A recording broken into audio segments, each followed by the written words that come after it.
Well, greetings. Today I'd just like to run a few ideas past you on the British trade union movement and see if I can throw some light on how we got where we are today, which is basically with no serious trade union representation at all for ordinary people. Now, after the war, the trade union movement and the leaders of the trade union movement became totally politicised. They were totally politicised. They wanted an extremely social, if not communist state. That's what they really wanted. And they were more interested in trying to foment that and the problems that would lead to that than they were about looking after their members. And we saw this all through the 1950s and the 1960s and the 1970s.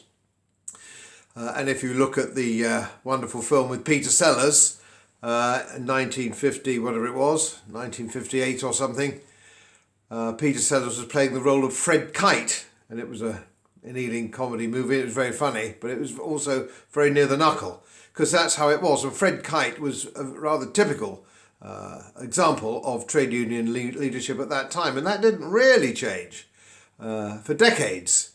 And that's where we were losing our manufacturing abilities because of strikes and industrial unrest, and admittedly some appalling management. And I'm certainly not going to defend the management of that era. They were equally appalling. And there was a song, if you remember, "You Can't Get Me, I'm Part of the Union." I think that was in the mid-1970s, going back a bit. And that was generally the attitude of trade union leaders. Bully boys, if you like. They were bully boys. And there were beer and sandwiches at number 10, and they were seen to be almost running the country. And the British people got pretty well fed up with it, and it culminated, of course, in the collapse of British Leyland, led by Red Robbo, for the older members who remember that, who was a communist, and he persuaded the gullible members of his union to come out on strike every 5 minutes. And of course, in the end of the day, the British Leyland was virtually closed down, along with most of the British automobile manufacturing industry. Now, at that time, the Germans, who, if you might remember, lost the war, had a wonderful economic renaissance under their chancellor, their financial chancellor, a man called Ludwig Erhard, who was a very good social democrat, laissez-faire politician who believed in the people and believed in the people's ability in Germany to come back, make a comeback economically, which of course indeed they did. And they rejected socialism because they'd had enough socialism before the war and during the war, national socialism, and so Ludwig Erhard knew that it didn't work and you had to let the market play its part, and that's what they did. And we saw the tremendous spring back with the German economy, and we saw Volkswagen, we saw Mercedes and BMWs dominate the market, the automobile market in the 60s and 70s, for the simple reason that the British weren't competing, and to a certain extent the Americans weren't competing in automobiles either, making the wrong stuff at the wrong time.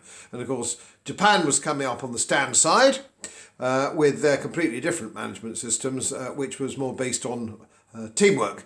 One company, one team, Toyota team, Mitsubishi team, whatever it was. And they weren't going down the us and their management and workers view. They were taking it differently. And of course, that kind of management and that kind of workers have come through to a lot of companies now in the late 80s and ever since, and become a lot more competitive. But that's how these problems were. So we got off to a bad start, and it got even worse. So where's trade unionism today? Well, the problem with trade unionism today, that the trade unions, having been gelded in the 1980s largely through their own stupidity and a totally futile miners' strike in the 1980s, the trade union leaders of today, generally speaking, are part of the establishment.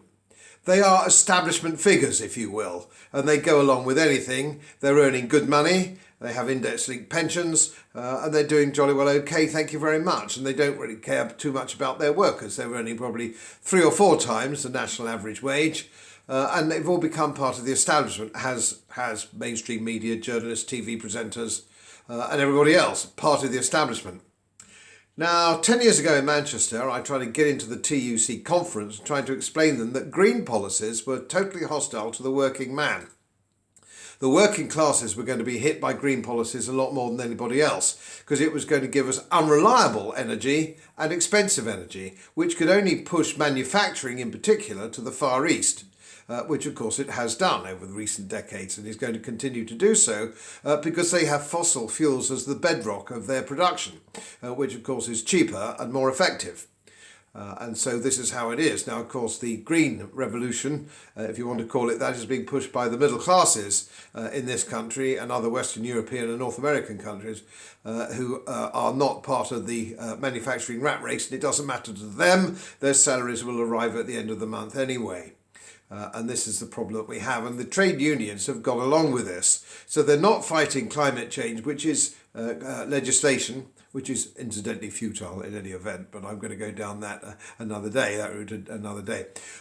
So they're not looking out for their members. They haven't seen it coming. Heavy industry has been particularly hit, steel making and so on and so forth, and it'll soon be medium-sized manufacturing or those manufacturing companies that utilise energy and need cheap and reliable energy in order to compete on the world stage. We cannot compete with the Shanghai Cooperation Organisation if we are going to hobble ourselves in Western Europe and North America with all this silly nonsense, which is put upon us by people like the Prince of Wales, St David Attenborough, and rather odd, weird teenagers from Sweden. We need to compete on the world stage, otherwise there'll be no jobs for anybody, and even the fat cats in the public sector will have to learn to draw in their horns a little bit. Adding to that, another problem that we have, of course, do we not, is we're now seeing workers being sacked or threatened with a sack by refusing mass medication.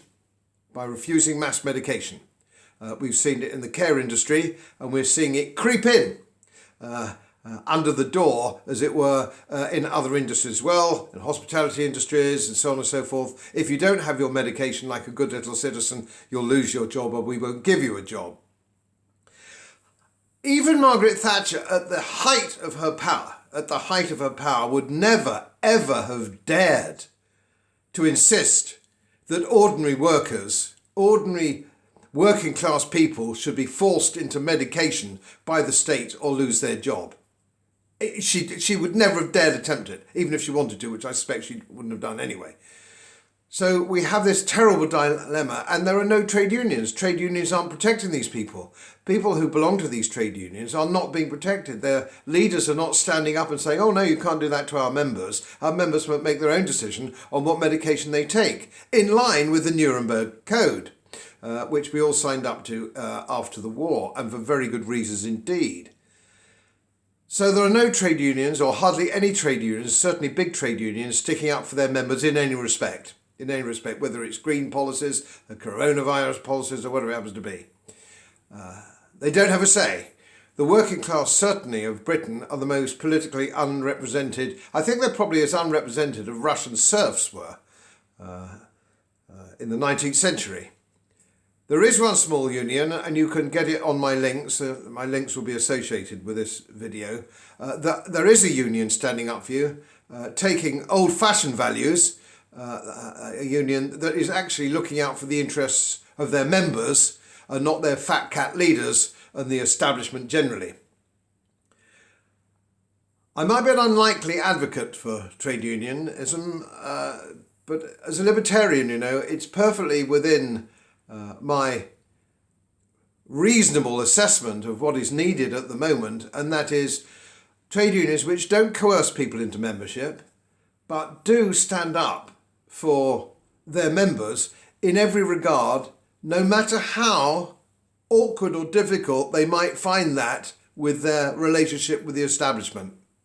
In fact, I'd like to see all the members of the main trade unions send their trade union leaders a white feather, the emblem of cowardice in days of yore, as far as the British are concerned. Send them a white feather, or stop your payments to them and join a union that will support you. And there's only one I know of at the moment, and they're pretty stretched, but they're worth a look.